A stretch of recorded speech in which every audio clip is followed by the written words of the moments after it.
if some devotees are advancing very well, very fast in Krishna consciousness, we should be happy for them, right? Why should we be happy for them? Because we have something in common. What is that?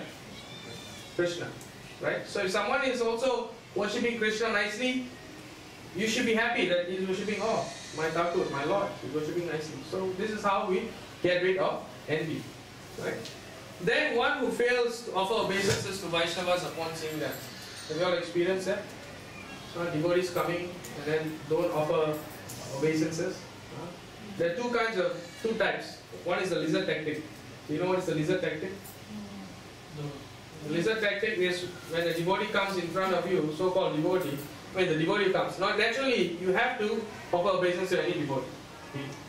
Vaishnava means you offer. But sometimes certain devotees, they will look at the ceiling. Come there, as if there's a lizard there. Oh, this lizard. Oh, now there's another lizard. Oh, relative, friend. You should not be doing that. When the devotee is in front of you, Hare Krishna Prabhu, Hare Krishna Mataji, you should not be looking at the ceiling. Oh, there. This is not Vaishnava etiquette, right? Then there's another kind of devotee, the ghost, seeing ghosts. You know? You see the devotee, like not there, the ghost you can't see, right? So you just go, the devotee will be there, just like that. That's another kind. Then the other one will be the one who sees the ghost. The third kind of so-called devotee.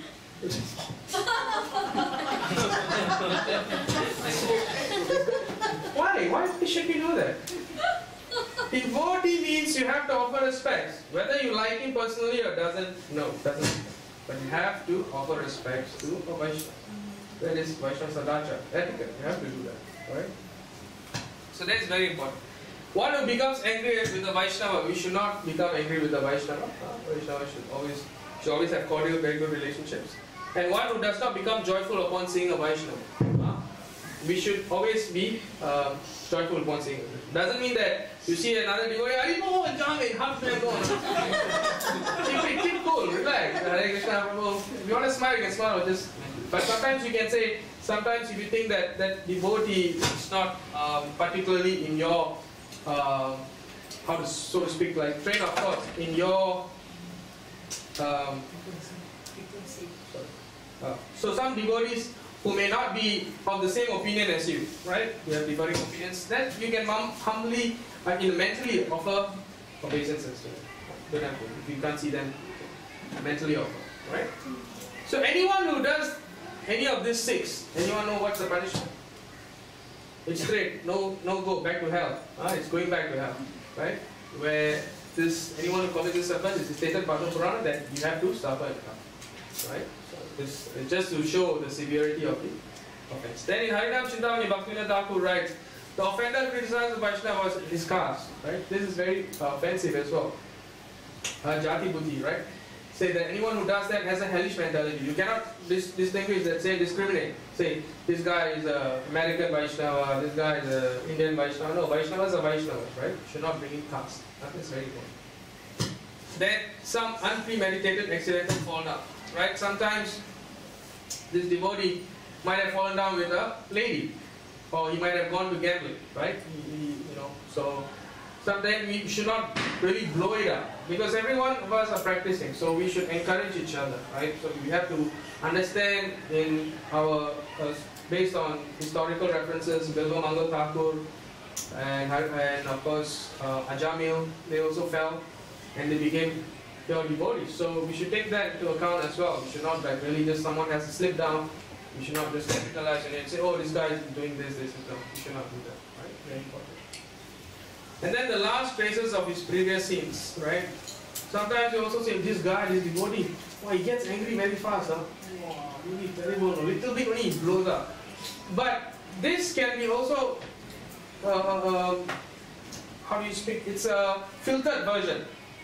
Maybe before he became a devotee, he was terrible. He used to break glass, break pots, break tables, but now he just gets angry. So he has improved. So think of it like that, right? Prabhupada gives an example: when you switch off the fan, the blade still moves. It's not that you switch off the fan, it automatically stops. So we still have a lot of anarthas, impurities within us. And it's going away slowly. It will take time, process. Rome wasn't built in a day. So to get to that process, it takes a while. So we should not capitalize on that also. Then of course his sinful activities prior to his surrender to Lord Krishna. Also we cannot bring back about his past. Oh, this guy last time, big time gangster. He have beat so many people. Look at him now. He still has that trace. He feels. I talk to him. I look as if he want to whack me like that. No? Better be careful of this guy. No, don't. No. All of us at once upon a time, we were not wearing clothes, were we? When we were babies. So do we bring that? Oh, once upon a time you were running naked. No. You don't do that. So why the devotee has some things in his past? It's okay, you know. Everyone is trying to be a better devotee. Alright? Then of course it's the mad elephant offense. Okay, sorry. Transition problem. So the mad elephant offense. Mad elephant offense is where, if you know a mad elephant, it goes into the garden, what does it do? Wreaks offense. Wreaks havoc, right?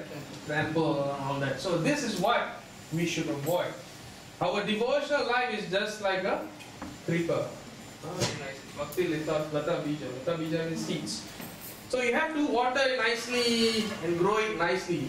But if you do all this kind of offense, what will do? What will come? The elephant will come, trample everything and then finish. Right? You have a hard time again to revive the plant. So we should try to avoid. So you can